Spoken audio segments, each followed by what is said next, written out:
Hey guys, my name is Ure and I'm back with a new BB set.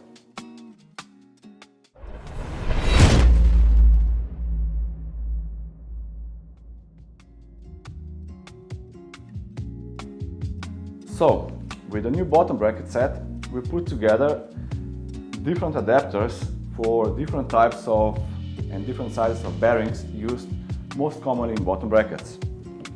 So we have the thread rod, the adapters, and the quick handle. How does it work? You simply put the adapter on the rod, slide on the quick handle that moves freely, engage the thread, and you just start tightening. And with the tightening, you start pressing in the bearing, and job done.